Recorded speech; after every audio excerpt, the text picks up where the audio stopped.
Well, hey everybody, welcome back to another episode of Porkins Policy Radio. As always, I'm your host, Pierce Redmond. Well, today we have a very special guest, a man by the name of Aaron Franz, who is a writer, researcher, a filmmaker, and is just an amazing, amazing person. He maintains the website theageoftransitions.com, where he has articles up, and which is also where he hosts his podcast, which is known as Trans Resistor Radio, which is something that I listen to pretty much every time a new episode comes out. Aaron is also the director of The Age of Transitions, which is an excellent movie discussing a lot of the things that we're going to be discussing today, but in particular transhumanism. And he's also the author of Revolve, Man's Scientific Rise to Godhood. Well, Aaron, thank you so much for coming on the show. Thank you very much, Pierce. It's exciting to be on a show named after a minor Star Wars character, Jack Porkins. I think you might be the first person that's actually picked up on that. Oh man, yeah, how could you miss it? Yeah. I mean, yeah, with the picture, but when I put it up on YouTube, everyone, all the related videos are like Star Wars spoofs. Oh yeah. Well, I love it. Well, so I've invited Aaron on today to discuss a movie, which is called Computer Chess. And, there's going to be probably a few spoiler alerts here. So if you haven't already seen the movie, it is available on Netflix. And if you don't have Netflix, in the show notes, I will provide a link to a site that is streaming it, so you can watch it there. But this movie, Computer Chess, came out, I think, about a year ago. And when I saw it, I instantly thought of you and a lot of the work that you do. And I know that you've been doing a lot of different movie reviews, dealing with a lot of transhumanist views and themes. And when I saw this, I thought that you would be the perfect person to talk to about this movie. Cool. So I guess my first question is just, what were your general impressions of the movie? Well, I really appreciate the fact that it's an independent film.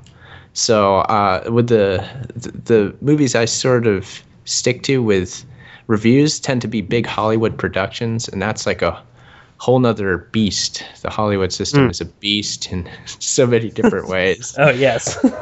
But I really like. I mean, this is refreshing in that it's an independent film. It reminds me actually of me and my friends back in school making films a lot like this, actually. So it kind of like brings back personal memories for me. So it's kind of, in that sense, it was really, I don't know, it was fun for me in that regard. Yeah, no, that's why. Yeah, because when you start getting into a lot of these Hollywood movies about transhumanism, they all are these huge, big budget films, and they kind of, the acting is horrible, and the music is just repulsive, and most of the storylines. And this, I mean, while it's by no means a perfect movie. Yeah. I still thought that it was nice to see like an independent movie that brought up a lot of these issues. So I guess we can maybe just sort of start to peel the onions of this movie. I will say this: I was amazed that if you read any reviews about this, they kept referring to it as a comedy. For me, I just could not. I found it deeply disturbing at points and very unsettling. And when I first saw it, it was in a theater, and there were just scenes where I wanted it to all just stop right then and there. Yeah. So I'm not sure. Were you? Certain characters like that Papa George guy, and he couldn't find a room. It's like I saw as comic relief. I'm like, okay, this character is the comic relief character. But besides that, I didn't see a whole lot of comedy. No, yeah. I don't know why people viewed this or labeled it as a comedy. I'm not really sure what sort of publicity stunt that was exactly. Yeah, well, everything, if you're going to market a film and distribute a film, you have to you have to fit it in with at least one genre. So you have to go, okay, it's a comedy, and we'll get this market with that, and it's whatever else. That's probably what was going on. I don't know. So, in the movie Computer Chess, essentially the plot revolves around a bunch of different computer programmers that are all meeting for this annual convention that they hold, and they build computers and they build the software to have these computers play other computers in the game of chess. And it all takes place in this very odd little hotel. We're not sure where it is or what's going on. Seemingly, there's only one woman who runs this whole hotel. There's one receptionist, and that's about it.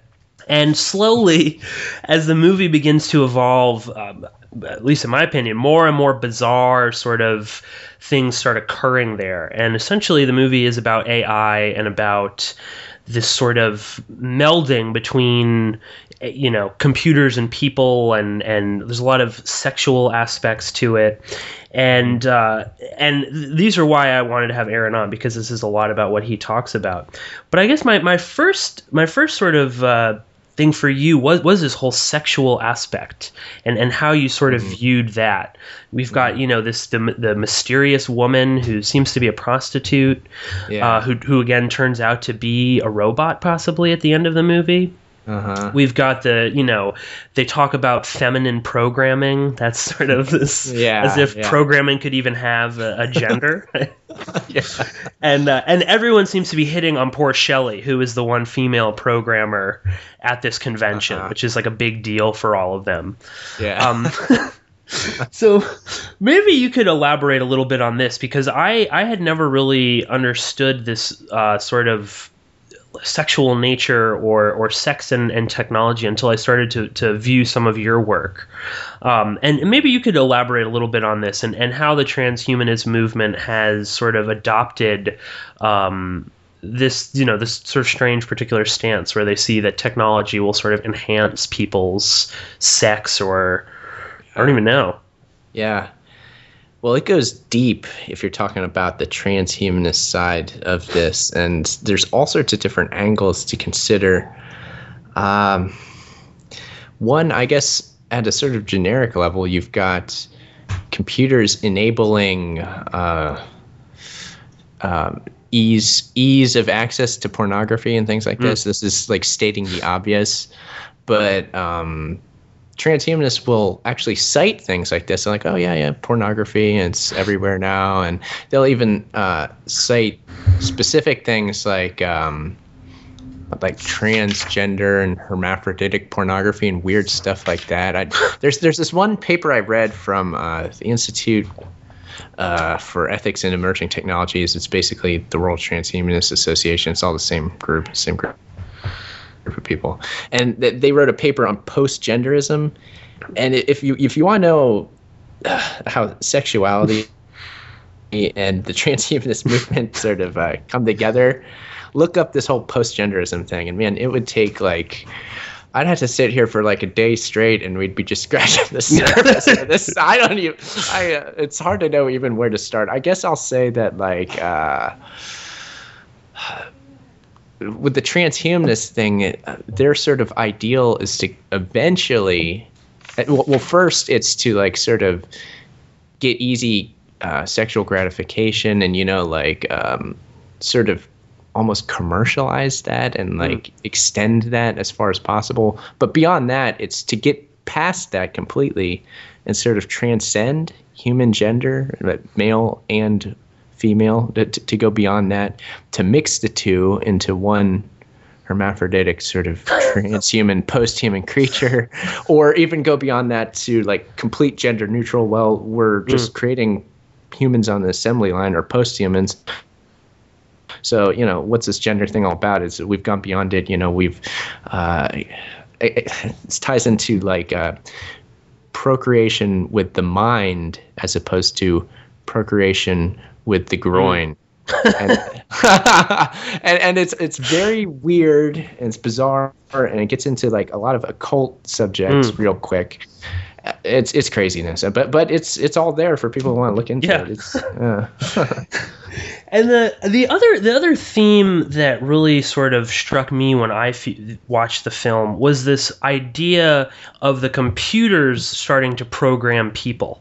And I viewed the Papa George character as either he was a computer or he had become programmed. And, we see him acting very strange. He's, wandering around to the different rooms. He sort of, walks in a very odd sort of way and manner. And then towards the end of the movie, he actually gets stuck in a loop in his own house. And that for me was maybe the most sort of chilling aspect of this movie, was this idea that, at some point computers could start programming people. Yeah, I think that was in there. You had the girl from MIT saying that she saw everybody and all of a sudden they looked like they're just chess pieces and they're just kind of moving automatically like chess pieces and they didn't know what was going on. They're moving to protect other... Yeah, and the other character that she's having a conversation with, the main character kid, he's like, well, did you see when two people ran into each other, did one of them disappear? And she said no. He goes, oh, okay, and then basically shuts the door on her. So that was weird, but and Peter was such a bizarre protagonist to focus on. I wasn't really sure what to make of him at first.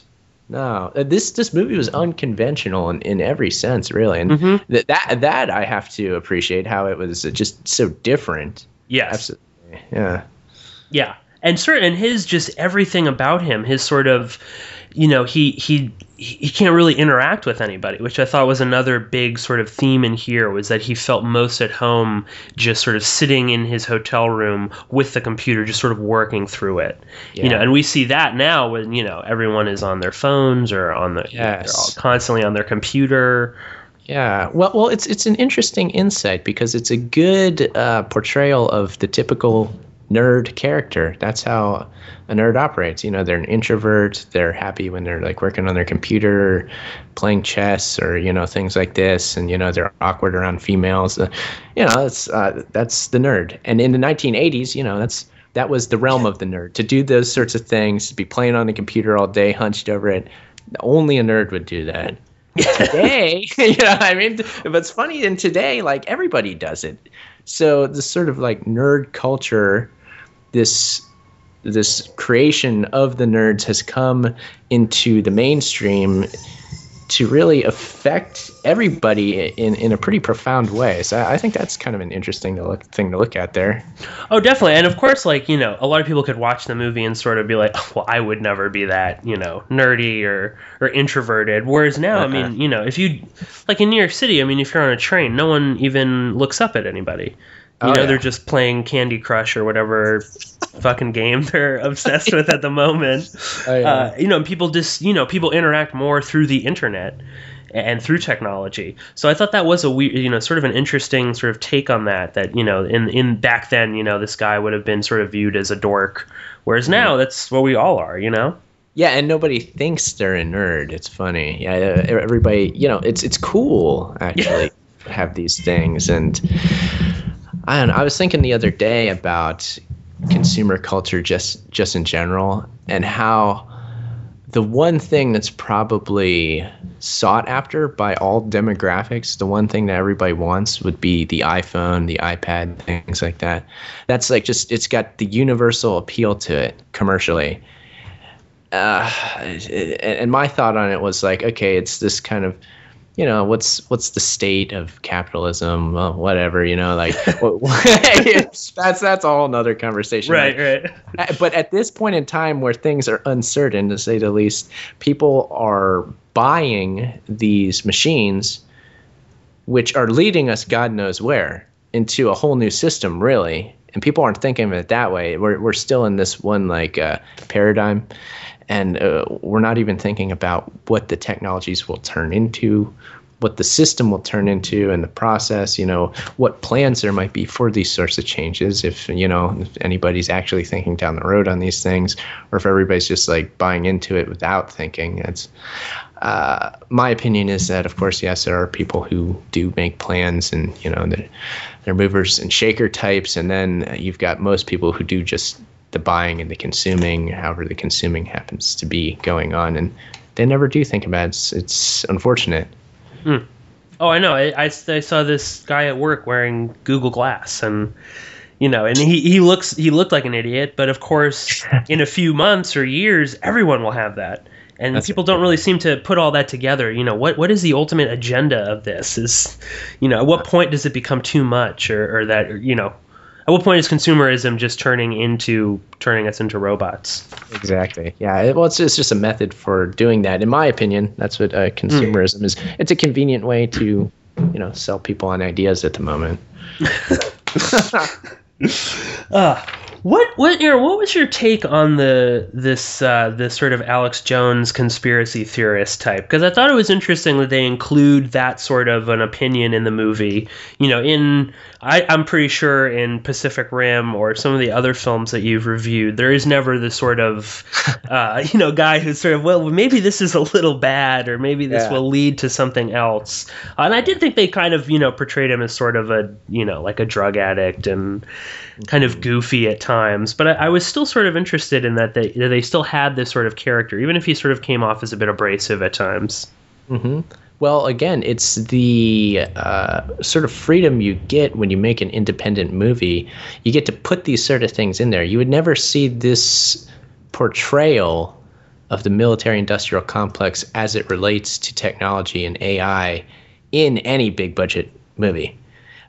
You would get a big budget movie created by the military, and they would put in themes about artificial intelligence, but it would never be overtly spoken. You see, you have to like read into it to understand what's going on there. With this, it's very overt.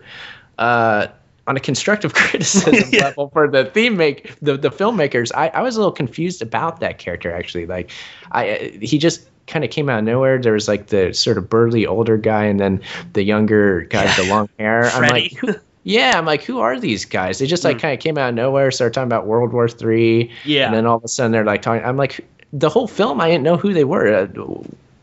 What was their purpose in being at that? Like, I still don't know. I know. I mean, yeah, there are definitely some issues with the movie, and but yeah, I know. I sort of assumed that they just went from computer chess convention to convention, and we're just sort of hanging out there. And I love that too. They're in the 420 room, and they're all smoking weed and taking pills and stuff. Yeah, and I guess they just sort of were a part, they were just sort of on that bandwagon of just sort of going around and sort of watching and seeing, and there was an interesting moment though between him and the English character Les, where they, it's not really sure who John is, this conspiracy guy, and he makes some sort of I get around, and I sort of wondered, who is that guy? Is that guy the Pentagon? Like what? And maybe that's sort of the conspiracy theorist in me, sort of extrapolating something there. But it was an odd choice. But I did sort of enjoy that they at least attempted to have a sort of an alternative view on that. Yeah, and that wasn't the only time they brought up the Pentagon, because later it's revealed that the Caltech team, which is basically the main team you're following, is also the Pentagon's working together with them to some degree, and that comes out too. So they really made a point to hit that, and I think that's really cool because, again, I've never seen a movie do that, not in this way. So that they're using their ability to do whatever it is they want to do with an independent movie in a good way. So I applaud them for that. They did good.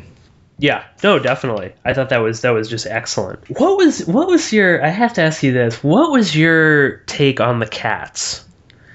Oh, the cats. Do you like? I watching it again now, I couldn't help but just thinking of all of these like cat memes on the internet, and I couldn't tell if maybe that was a little thing. I originally though viewed it as that was a glitch in whatever program was working in Papa George's brain, because he's the first person to ever see the cats. Yeah. And then and then he sort of goes wandering around, but then the cats do actually become recognized by the rest of the people in this hotel. Yeah. I thought that the cats had something to do with the cult that was there having their conference too. I thought maybe they had some sort of weird cat worship thing going on. They might have, and I think And now that we brought up the cult, I think that for me that was the most fascinating and entertaining portion of the whole movie. Is this weird new age, I guess they're called an encounter group. I had never heard of that before, but I think it was supposed to be like some sort of relationship counseling / whatever group. Yeah, and maybe you could go into that a little bit, because you've definitely touched upon this in your work before with the New Age movement and their sort of embrace of much of this technology and the transhumanist thing. And maybe you could explain that a little bit, because I think people don't really, most people sort of view New Age hippie type people as, they're just those kind of weird people. But behind a lot of that, there is a much more sort of sinister thing going on, I think. Yeah. Well, I see a definite connection between the transhumanist movement, the transhumanist idea and ideals, and the New Age movement and New Age ideals. I see an intermingling of the two. And this, I haven't really noticed anybody else mention this, but it's definitely something that I've noticed. You've got, I've done a podcast series about this one book that was published by Summit University, which was a New Age cult. I also talked to a ex-member of the cult, Joe Simhart, on the podcast too, and we talked about the actual cult aspects there. But anyway, it was a New Age cult. Seems pretty cut and dry at the on the outset. They got a nice little commune up in Malibu. They're doing their thing. But in their book, they mention a lot of very specific transhumanist technologies and themes, and they allude to a whole lot that again, me being conspiracy-minded, the conspiracy theorist in me really wants to go far with a lot of the stuff that's in that book. It's crazy. I don't know if what I assume is the case with the book is actually true, but if it is, it's craziness. But at the very least, they mention things like something they call the mind switch, which is just a brain-machine interface, if people are familiar with that. So they just describe a brain-machine interface. They say in the future, we'll have these. They mention artificial wombs, and they use terminology like, it's a more immaculate way to conceive. And it's like, okay, wow. So they're mixing these spiritual ideas, New Age cult groups, and transhumanist ideas, which were not really well known at all at the time of the publication of the book.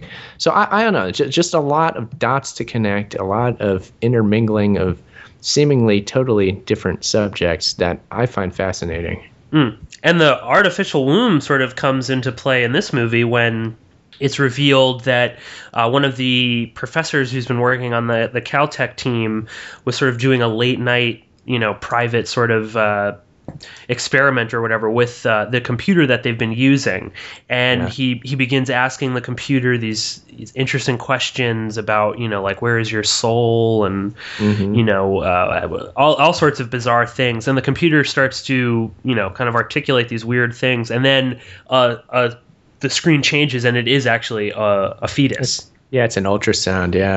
And that was another. I didn't understand how you could see that and be like, oh, it's a comedy. Yeah, of course. That's very funny. This computer is just living and thinking, and it's got a baby inside of it or something.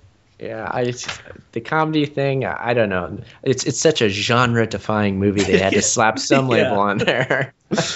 And then, of course, there's also the scene with Papa George where he is sort of hanging out with this New Age encounter group, and they have this bizarre rebirthing scene.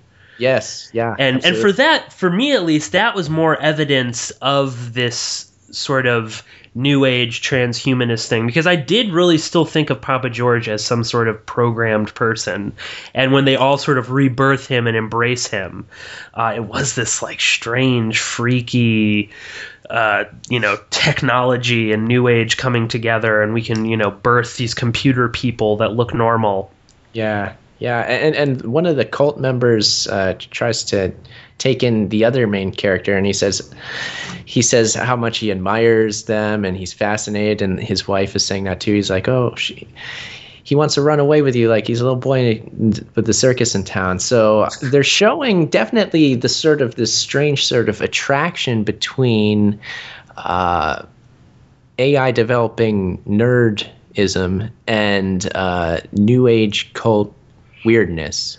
So they're definitely hitting that theme for what it's worth. So again, that's pretty cool. Yeah, I know. I was surprised that and I'm not sure if the director meant to do that or, was maybe he's seen The Age of Transitions or read your book before. I'm not sure. Yeah, but you know what? I always love to wonder who's seen the movie and if it's affected him and how, and maybe somebody else that's making something, maybe it inspired it a little bit. I'm always wondering that, and I kind of like not knowing, but just being able to wonder about it because it's kind of fun. Oh yeah. Well, sometimes I wonder, am I in a bubble where I go and look at these movies and I'm like, oh, of course, this is some sort of transhumanist, expose or something. But there were just so many strange, for me, deliberate actions in this movie that led me to believe that there was something more to this than just a sort of strange sci-fi movie or horror movie about this bizarre hotel that was hosting this conference. Mm-hmm. Yeah, absolutely. Yeah, they had intent in quite a few things. Yeah, man, maybe we need to talk to the filmmakers here. Yeah. Oh, yeah. Right. Yeah, definitely. I'd like to. Yeah. And maybe we can. Maybe we could sort of just talk about a few of these other characters, because I think there were some really interesting, weird things. And again, going into this sort of human and computer, we've got the Professor Cheshire, who again I was thinking Cheshire Cat. Is there any connection there? And he is sort of this shadowy figure who's late to the competition, and then he comes in and he's meeting with Peter, who is the main character, and they're talking, and Peter sort of comes up with this idea that maybe the computer doesn't want to play against the other computer, and that if and that the computer was starting to think, and Professor Cheshire just totally disregards that and says, no, you're crazy, don't even do that. And he's also got this weird wife who never speaks. Yeah. You never see the baby. Peter's told to wash his hands before he comes in to even just be in the room, and that it was another one of these weird, bizarre characters who I couldn't quite get a grip on what he was or what he represented. And I thought it was funny too that the Tesla is brought up, and they just push that. No way. Yeah. Well, he kind of has this sort of gatekeeper sort of thing going on. Again, when Tesla's brought up, he immediately tells Peter not to go any further. He's not a good role model for your academic career. Just, don't even go there. He seems to be not wanting to reveal any of the secrets of this advanced AI that they're programming into their machine, and Peter only kind of stumbles upon it, and he's trying to figure it. Peter is, the truth seeker. He's trying to figure out everything, and he's coming across some weird, wacky stuff along the way. Stories about Nikola Tesla. He's run into these New Age cults, and he's kind of wondering if this New Age cult's kind of cool. Maybe I could hang out with them, but then he's like, oh no, probably shouldn't. Which is the creepiest scene in the movie when they tell him, oh, just think of us as your parents. God. While we engage in God only knows what in this hotel room. Yeah. And that was another just this whole that Peter can really only connect seemingly even sexually with a computer. Yes. That's it. That's his only way of really, he sort of rejects the New Age culty people's advances. He rejects the advances of Shelley, who later comes to his room and, is talking to him. But you can tell, obviously, she's kind of into him as well. And he rejects her also. Mm-hmm. And then he's left alone in this hotel. And he then takes this mysterious woman, as she's known in the titles in the movie, and he takes her back to his room, and she undresses, and she's I'm assuming she's a prostitute. Yeah, that's what it seems like. Yeah, and then she just pops off a section of her head, and it's all computer chips. Mm-hmm. And for me, that was just the sort of the ultimate kind of, this is where it's going, people. This is, we are going to be interacting and having sex with computers. Yeah, well, again, you're back in the 80s. Only nerds were into computers. This Peter character, that's all he could relate to was this world, back up to present day, everybody's on computers. Everybody's using them. They're using them for sexual gratification, quite obviously. Where does that lead? Where can that lead? You know what I mean? Like, people like to downplay it and like comedy and stuff. You got stand-up comedians like making jokes about masturbation and stuff. It's all right, whatever. It's funny, but one has to think a little deeper than that, and like, well, there's more to this.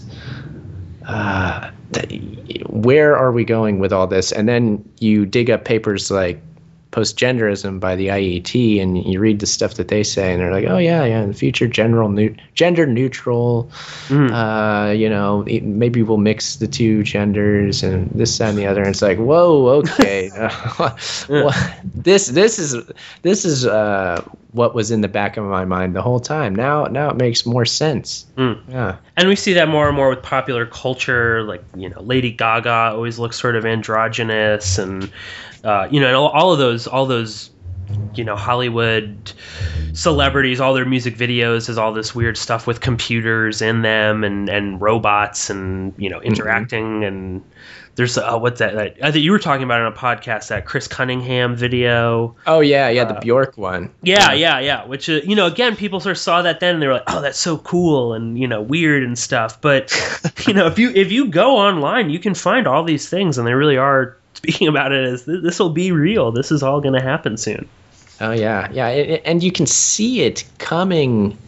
If you're astute and you're observing and you're really thinking about it, you can see it. You can see where we are in the process at the moment. People like to take the present for granted and be like, oh yeah, things are just the way they are, whatever, everything's normal. When it's better to kind of view our present time as a stage in a process, and try to extrapolate the best you can where that process is going in the future, why we are where we are at the moment, the darker aspects of where we are, along with the positive ones too. But you have to look at the dark aspects, otherwise you're not going to get anywhere. And that's the way I like to view things is, everything's part of a process, and people get all heated about these political issues they throw out for you to get all excited and emotional about. But, what's beyond all those issues, and where are we in this process, and what might those like little political issues for, that'll people talk about for a week and then it's the next thing, like, what do they represent in terms of like this greater social process that's going on all around us? Oh yeah, and whenever I talk to my friends and I mention sort of transhumanism or anything like that, so many of them are like, "Oh, but that's awesome! That's like so cool! I think this is great." And which, of course, then I tell them to go see your film, and I think you might have a different view of that. But it is funny how people are really, they only see these positive things. Or the other day I was watching something, I don't even know why, on Nova on PBS. Technology show, and it was mostly about AI and robotics, and almost every single scientist that they met was funded by DARPA or the Pentagon, and it's like, yeah, it's really cool that they've got this freaky looking robot that can walk on ice and it'll never fall down, but the end goal of that is just to make it easier to murder other people. Well, that's the thing, that the DARPA projects and how they relate to the transhuman concepts. You got transhumanists out there promoting their ideas, nanotechnology, AI, life extension, robotics, all this and the other. And they're doing it in a way that's totally detached from the military industrial reality of things. They don't even talk about that whole aspect of things, when in reality, that is the main source of funding for these projects in real life. It's almost nearly, I don't know what for percentages it would be, but it's high, over 50% military. There's other government agencies like CDC and things like this that are into AI, and AI programs to go through huge amounts of data on genetic data. That there are lots of projects like that. So, big military and governmental money going into this. And then you've got just this superficial thing like, oh, yeah, it's cool technologies that, somebody's going to make in their basement like Steve Jobs and Wozniak. And, it'll just be brought out to you. Again, they're tacking on this like American dream commercial false idea that's been put into everybody's mind through years of propaganda. And they're like, oh yeah, we live in America, and everything that we get is just made by an entrepreneur, and that's where these technologies will come from. And it's just like, and there's no sinister, nefarious purpose for any of this, and we'll all be fine, and we'll have a new iPod and iPhone, and yeah. But when you do start just breaking it down, I mean, it's all, all of these I find it really, really sort of scary. All of these colleges, all of the academic work is essentially funded by the Pentagon. All of these, MIT and all of these little, different sort of technology colleges. Stanford's a big one. Yeah. And it's all for the military. And essentially, you can be pretty sure that if it's being made for the military, it's really intended to make it easier to kill other people. Yeah. The military doesn't really serve much other purpose other than killing and occupying other people. Well, the best argument that they have when you bring this up is that, all of our technologies eventually get filtered down to the consumer level. And it's true that a lot of consumer technologies are based on military research. So, okay. The internet itself, I mean, wasn't that? Yes, absolutely. Yep. And right. And many other sort of benign things that we wouldn't even think about. Yeah, microwave, I think. Right, yeah, microwave, yeah, all sorts, yeah. And then of course, so you have to wonder, I mean, like, what's the back door into those things? What is and obviously with the internet we can see that. I mean, it's like a great, it's just the easiest way to track somebody doing what they read, what they buy, what they like to look at, Oh yeah. Yeah, it's almost made for that when you think about it. People, I think, have a hard time stepping out of their own shoes and putting themselves in a position of somebody else. Like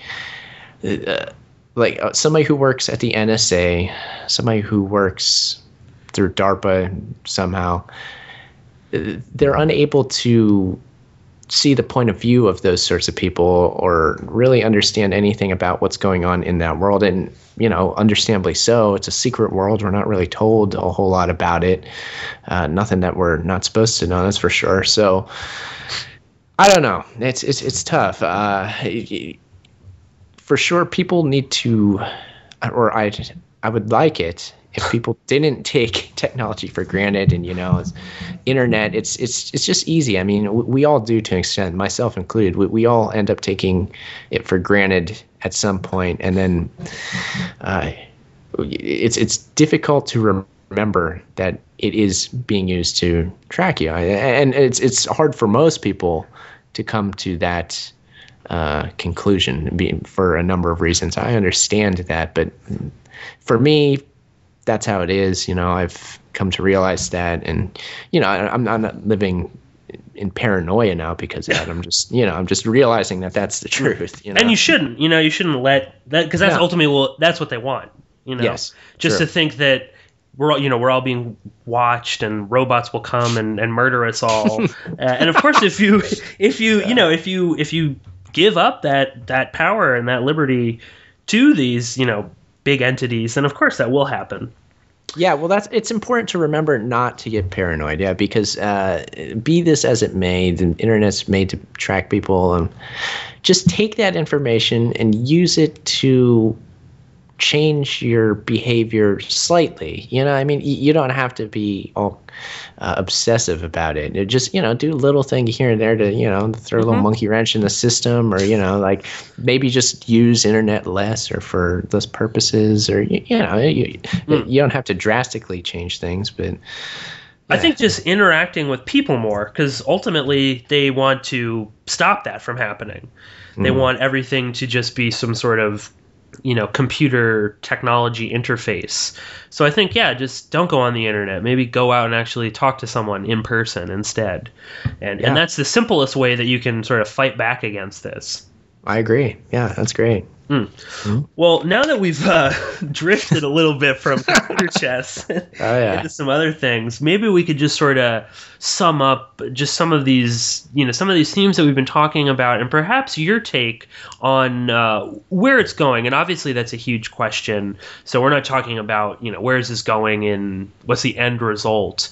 But maybe you could just sort of talk a little bit about some of the sort of recent changes that have been going on, and particularly, what's going to be happening in the next few years? What are some sort of real things that we can look to? In terms of like technological innovation? I think in terms of, and also maybe perhaps any sort of your view on where the transhumanist movement is going, because this is something I think that takes place somewhat gradually. Mm-hmm. Well, the transhumanist idea has, in my point of view, has been pretty successful in promoting itself, not in the obvious way that you think that it would, because you've got the World Transhumanist Association, overt transhumanist groups like that promote transhumanism. There it is in quotations, and that's their thing. Really the best way that the idea has been promoted is through popular culture and through Hollywood movies and things like this. Yeah, video games too. There's a weird relationship between the official transhumanist groups and Hollywood. And sometimes they like to complain a lot about Hollywood and that they portray their ideas badly. But if you really look at it, Hollywood's the best salesperson for these ideas. So I would say that the ideas are working their way into the collective consciousness pretty deeply. And that's where the real work is, in my mind, because the technological work has been, there's been a lot of it going on without us knowing anything about it. So the actual technological progress is there, and it can be brought up to speed. The real problem is introducing a lot of these technologies, because a lot of them are ready to go. You've got blocks like civil liberties, legal constraints, and that certain technologies are going to impede on that. And there have been workarounds like, oh, well, just give all these technologies to South Korea and we'll test them all out there, because they don't have a problem ethically and they don't have a problem legally with it. So that'll be our test ground for it. So, you get workarounds like that. But really, it's the ideas thing. You have to convince the public that this is a good idea first, because it's a revolutionary idea, first of all, and it's a challenge to the entire human race. Basically, the transhumanists are saying, look, the human being as it isn't good enough. We need to scrap it and make a new post-human creature, and it'll be better. And that's an extreme statement. That they're in a sense, they're saying, like, look, let's just kill off humanity and create something better. That's essentially what they're saying. Now, to me, that's an extreme thing to say. They don't seem to think so. They think it just makes sense. They're like, oh, yeah, well, who wouldn't think this? Of course. yeah, it makes perfect sense to me. The real work is in convincing people that that's a good idea, you see? And what if you can do that, if you got people convinced, then you bring out the technology. So the real work is in convincing people, putting ideas out there, breaking people's psychological and intellectual defenses down, first and foremost. Yeah. Well, Aaron, thank you so much for coming on the show. It's been a real pleasure talking to you. Before we sign off, please tell everybody where they can go to listen to your show, to see your film, where they could buy your book, which I would encourage everyone to go out and get. I just got a copy of it, and I'm extremely excited to read it and have Aaron back on the show. Well, my website is ageoftransitions.com. There you'll find all my stuff on that website, ageoftransitions.com. I've got my film, of course, The Age of Transition, same name. The podcast would be Trans Resistor Radio. Hope people will listen to that. You can subscribe to it or just download the episodes from the website. There's Revolve, Man's Scientific Rise to Godhood, which is a book that I wrote, which I am very proud of. And it's available in paperback version. If you buy the paperback, you get a DVD copy of The Age of Transitions for free. I also have Kindle ebook version of it if you've got the ebook reader. And it's a gorgeous looking book too. Oh, well, thank you. Yeah, fantastic. Oh, thank you. Yeah, that was a design that I put together. It's artwork from some old alchemists, so William Blake and Jacob Boehme. I took a couple of their pieces of alchemical artwork. I kind of put them together and put my own colors to it. So with the alchemical artwork, it really well, in the book, I get into the connection between alchemy and transhumanism, which there is a deep connection there. So anybody who's into occult subjects and who wants to understand how, this whole occult side of things and technology merge, I get into it quite a bit in the book. Oh, absolutely. And I can attest to this. Go to Aaron Franz's website. They're just, all the podcasts are fantastic. There's so much stuff, and so much stuff you've never even thought about before. And Aaron breaks it down in such a great way. Well, Aaron, thank you so much for coming on the show. We'd love to have you back on again sometime soon. And it's been great talking with you. Definitely. Yeah, I want to come back. And thank you very much, Pierce. Absolutely. So that was my conversation with Aaron Franz of theageoftransitions.com. I hope you enjoyed this podcast, and if you do, then please visit porkinspolicyreview.wordpress.com. There you can find all of my other podcasts as well as articles and commentary written by me. You can follow me through the RSS feed on the left-hand side, or by submitting your email and clicking follow. I'm also on Twitter @PorkinsPolicy, and also please do subscribe to my YouTube channel, which is Porkins Policy Review, and you can find that by typing in youtube.com/1138Porkins. And if you do like the stuff that I'm doing, then please do help me spread the word.